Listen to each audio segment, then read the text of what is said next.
अर्जुन बोले, माधव, श्रेष्ठ मनुष्य की पहचान क्या है? वह समाज को कैसे प्रभावित करता है? अर्जुन से कहा श्री कृष्ण ने, हे अर्जुन, श्रेष्ठ पुरुष जैसा आचरण करता है, सामान्य लोग भी वैसा ही करते हैं। वह जो आदर्श स्थापित करता है, समस्त संसार उसी का अनुसरण करता है। इसलिए ज्ञानी पुरुष को चाहिए कि वह आसक्त छोड़कर समाज के कल्याण के लिए कर्म करे, ताकि दूसरों को सही मार्ग मिले। तो अर्जुन ने कहा, हे माधव, क्या दान और तपस्या हर किसी के लिए फलदायी है? तो भगवान श्री कृष्ण बोले, हे अर्जुन, दान कभी स्वास्तिक है, दान कभी सात्विक है जब वह सही समय पर, सही स्थान पर और सुपात्र व्यक्ति को दिया जाए और बदले में कुछ पाने की इच्छा ना हो। दिखावे के लिए किया गया दान या तिरस्कार के साथ दिया गया दान तामस होता है और उसका कोई आध्यात्मिक लाभ नहीं। तो अर्जुन ने कहा, हे माधव, इंसान के पतन का मुख्य द्वार क्या है? वह अपनी बर्बादी की ओर कैसे बढ़ता है? तो भगवान बोले, हे माधव, काम, क्रोध और लोभ ये नरक के 3 द्वार हैं, जो तीनों ही आत्मा का नाश करने वाले हैं। जो मनुष्य इन तीनों से मुक्त हो जाता है, वह परम गति को प्राप्त करने का अधिकारी बनता है। तब अर्जुन ने कहा, हे माधव, जो लोग शस्त्र नहीं पढ़ते पर श्रद्धा से पूजा करते हैं, उनकी क्या गति होती है? तो भगवान बोले, हे अर्जुन, हर मनुष्य की श्रद्धा उसके स्वभाव, सत्व, रज या तम के अनुसार होती है। जो जैसी श्रद्धा रखता है, वह वैसा ही बन जाता है। श्रद्धा महत्वपूर्ण है, लेकिन यदि वह अज्ञान और अहंकार पर टिकी हो तो वह परम शक्ति नहीं दिला सकती। अर्जुन ने पूछा, माधव, क्या परमात्मा केवल अच्छे लोगों को ही सुनता है? तो भगवान बोले, हे माधव, हे अर्जुन, मैं सभी भूतों के समान रूप से स्थित हूँ। न मेरा कोई अप्रिय है और न ही प्रिय, लेकिन जो मुझे अन्याय प्रेम से बचते हैं, वे मुझ में हैं और मैं उनमें हूँ। जहाँ तक कि यदि कोई दुराचारी भी पूरी श्रद्धा से मेरी शरण में आता है, तो उसे भी साधु ही मानना चाहिए, क्योंकि उसका निश्चय सही है। अर्जुन ने पूछा, हे माधव, जीवन में सफलता के लिए बुद्धि का सही होना क्यों जरूरी है? तो भगवान ने बोला, हे अर्जुन, वह बुद्धि सात्विक है, जो यह जानती है कि क्या करना चाहिए और क्या नहीं, क्या डरने योग्य है और क्या नहीं, और क्या बंधन है और क्या मोक्ष। जब बुद्धि भ्रमित होती है तो मनुष्य गलत को सही और सही को गलत समझने लगता है।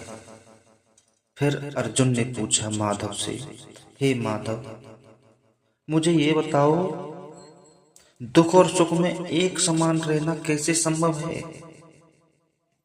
तो अर्जुन ने कहा, कृष्ण ने कहा, हे अर्जुन, जैसे ऋतुएं आती जाती हैं, वैसे ही सुख और दुख भी इंद्रियों के स्पर्श से पैदा होते हैं और चले जाते हैं।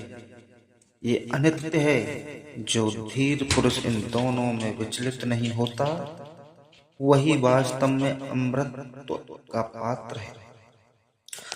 फिर अर्जुन ने भगवान श्री कृष्ण ने कहा, हे माधव, मुझे ये बताओ, तब जब सब कुछ पहले से तय है, तो फिर मेरी मेहनत का क्या महत्व है? तो भगवान बोले, हे अर्जुन, काल समय के रूप में मैंने अधर्मियों का नाश पहले ही कर दिया है। तुम तो केवल एक निमित्त मात्र हो। तुम्हारा कर्म तुम्हारी पहचान और तुम्हारी शुद्धि का मार्ग है। मेहनत करो ताकि तुम प्रकृति के चक्र में अपना धर्म निभा सको। जब अर्जुन बोले भगवान श्री कृष्ण ने, प्रभु ये बताओ, मृत्यु के समय क्या होता है? क्या आत्मा शरीर के साथ खत्म हो जाती है? तो भगवान बोले, हे अर्जुन, जैसे मनुष्य पुराने वस्त्रों को त्याग कर नए वस्त्र धारण करता है, वैसे ही देही आत्मा पुराने शरीर को त्याग कर नया शरीर प्राप्त करती है।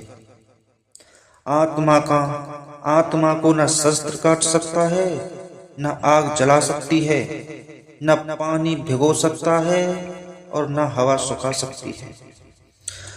तो अर्जुन बोले भगवान श्री कृष्ण से, हे केशव, अंतिम शांति पाने का सबसे सरल उपाय क्या है?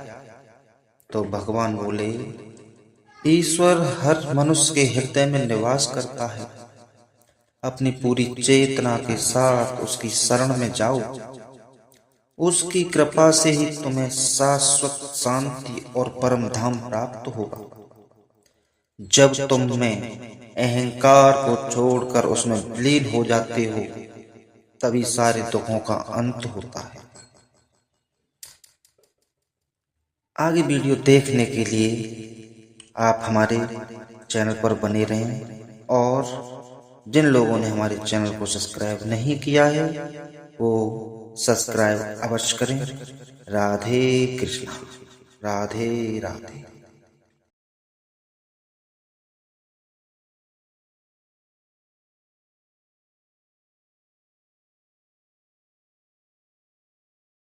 अर्जुन भगवान श्री कृष्ण ने बोले, मैं यह युद्ध क्यों लड़ूं? अपने ही परिवार के लोगों पर प्रहार करना उचित कैसे है माधव? भगवान श्री कृष्ण ने कहा, हे अर्जुन, यह मोह है। शरीर नश्वर है, पर परमात्मा अजर अमर है। आत्मा ना तो कभी मरती है और ना ही कभी मारी जाती है। तुम योद्धा हो और धर्म युद्ध लड़ना तुम्हारा परम कर्तव्य है। इस युद्ध को एक धर्म की रक्षा के रूप में देखो, व्यक्तिगत संबंध के रूप में नहीं। अधर्म का नाश आवश्यक है, चाहे वह अपनों के द्वारा ही क्यों न किया जा रहा हो। अर्जुन ने कहा, आप कहते हैं कर्म करो, फिर कहते हैं ज्ञान की श्रेष्ठ है। तो मैं ज्ञान मार्ग चुनकर युद्ध से दूर क्यों नहीं जा सकता? कर्म और ज्ञान का द्वंद्व। बोले, हे अर्जुन, ज्ञान और कर्म दोनों ही एक ही सत्य तक पहुंचने के दो मार्ग हैं, पर वे अलग अलग नहीं हैं। इस संसार में कोई भी इंसान बिना कर्म किए क्षण भर भी नहीं रह सकता। निष्कारण यानी बिना फल की चिंता किए कर्म करना ही वास्तव में कर्म योग है। तुम ज्ञान के नाम पर अपने कर्तव्य को नहीं त्याग सकते। तुम कर्म करो, पर इसे ईश्वर को समर्पित कर दो। अर्जुन बोले, हे माधव, मेरा मन बहुत चंचल है। ये हवा की तरह भटकता रहता है। मैं इसे कैसे नियंत्रण करूं?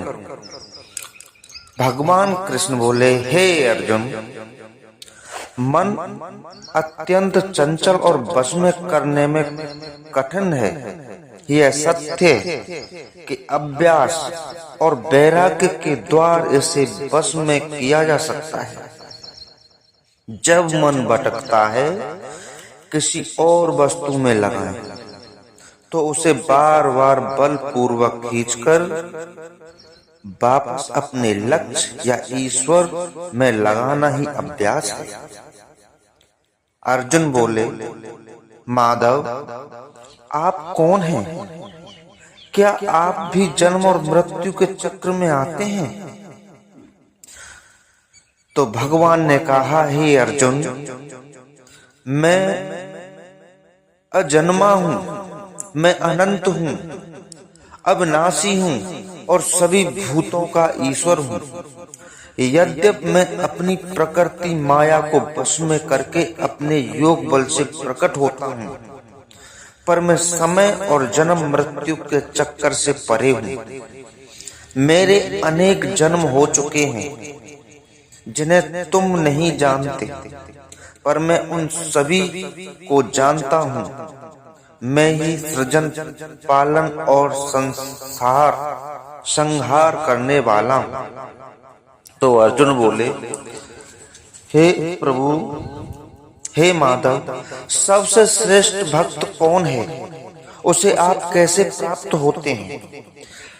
तो भगवान बोले, हे अर्जुन, जो भक्त द्वेष और मोह से रहित है, सभी जीवों के प्रति दयालु है, सुख दुख में समान है और अपना मन और बुद्धि पूरी तरह से मुझे समर्पित कर देता है, वही भक्त मुझे सबसे प्यारा है। वह हर परिस्थिति में मुझे ही देखता है और केवल मेरे प्रति अनन्य प्रेम रखता है। तो अर्जुन बोले, जब आप ईश्वर हैं और सब कुछ आपकी मर्जी से होता है, तो मनुष्य के लिए स्वतंत्र इच्छा क्या है? फल कर्म क्या है? तो भगवान बोले, हे अर्जुन, कर्म करना मनुष्य के हाथ में है, पर उसका फल उसके हाथ में नहीं है। तुम्हारी स्वतंत्र इच्छा कर्म चुनने में है, न कि फल तय करने में। प्रकृति के गुणों सत्व, रज, तम के अनुसार मनुष्य कर्म करता है, पर जो मनुष्य इन गुणों से ऊपर उठकर निष्काम भाव से कर्म करता है, वही वास्तव में स्वतंत्र है। अर्जुन बोले, हे माधव, जीवन का सर्वोच्च लक्ष्य क्या है और उसे कैसे प्राप्त किया जा सकता है? तो भगवान श्री कृष्ण बोले, हे अर्जुन, जीवन का सर्वोच्च लक्ष्य मुझे परमात्मा को प्राप्त करना है, जिससे पुनर्जन्म के चक्र से मुक्ति मिल सके। जो मनुष्य अंतकाल में मृत्यु के समय केवल मेरा स्मरण करता हुआ शरीर त्यागता है, वह मेरे परम धाम को प्राप्त होता है।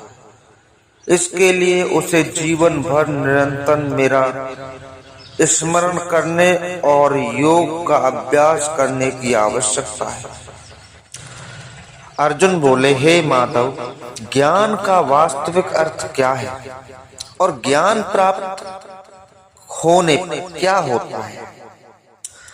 तो भगवान श्री कृष्ण बोले, हे अर्जुन, ज्ञान का अर्थ केवल सूचनाओं को इकट्ठा करना नहीं है। वास्तविक ज्ञान यह जानना है कि यह शरीर क्षेत्र क्या है। इसे जानने वाला क्षेत्र यानी परमात्मा और आत्मा कौन है।